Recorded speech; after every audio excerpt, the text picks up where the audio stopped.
guys, and welcome to another week of the SWU Coaches Show. I'm your host, Delaney Byers, and today I'm here with women's head soccer coach, Coach Corey Morrell. Coach, how are you today? Doing great. Thanks for having me. Thanks so much for being here. We're so glad to have you. And to dive right in, you had a great season this year. You went 6-9-1 overall, and you went 4-6-1 in the conference.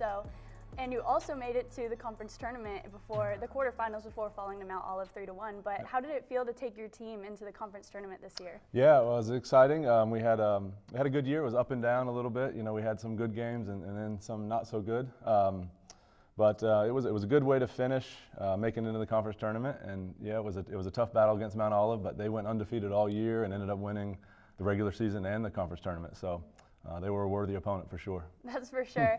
And a player that had a huge hand in getting your team to the conference tournament was Romanowski. She had a lot of accolades in the offseason, she was named to the All-Conference First Team.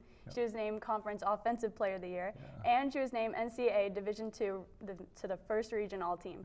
So, and she also led the conference in goals and points. She had 13 goals, 29 points, 3 assists, and 3 game-winning goals. So how much of a game changer is Romanowski? You reminded me how much we're going to miss her next year. She's a senior. So, no, she had a great year. She's had a great career, phenomenal year. Very, very sadly, with a torn ACL, missed the last 4 games of the year. So heartbreaking to finish a season that way, let alone a career.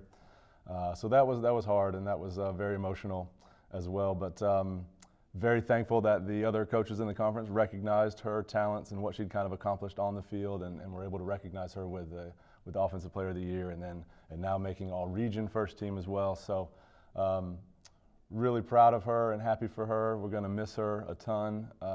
The game she got hurt, was very thankful that she scored a goal before she tore her ACL, which made her the all-time leading scorer here at SWU. So she will leave as the all-time leading scorer, all-time in assist leader, the points leader, game-winning goal. So she's pretty much raised the bar and set it for herself in the program moving forward. But we're going to miss her.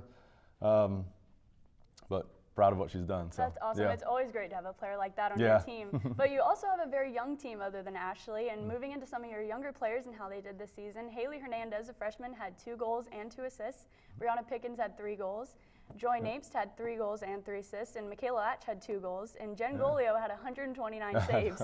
So how did you see your younger players mature throughout this season? Yeah, it was really it took a little bit of time maybe to get that cohesion. I think if the numbers are right, we had 15 returns and 14 new players, so it was almost 50-50 with 11 freshmen. A couple of those new players were transfers, but took a little bit of time building there. We played a lot of people almost every game, so we were able to build a lot of experience in depth early on, but the younger players stepped up. The more and more experience they got and the more comfortable they got within the system, it was great. And then, you know, losing Ashley, at least the last 4 or 5 games, we were able to see some younger players step up and kind of get a glimpse at what life's going to be like next year without her, and seeing some of those younger players step up. So they did really well. I was super proud of them. That's always great to see, to have some of your younger players being able to fill a role like that.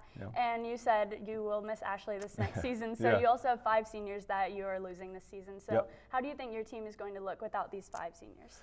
Yeah. It'll be a much different dynamic than this year with 50-50, because we'll return 23 players and maybe we'll bring in 5 or 6 new. So we'll have a good group of cohesiveness as we come into preseason, and we'll really be able to use the spring to kind of develop and plan for what we want to do in the fall.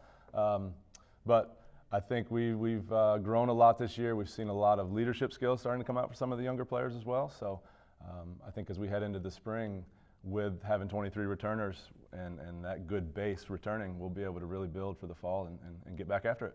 That's great, Coach. I know that we're all excited to see how you guys come back out next season, and good luck in the off season. And thank you so much for being here today. Yeah, thanks so much. Appreciate it. Thank you. Well, that's all we have for today, folks, and we'll see you next time on the SWU Coach Show.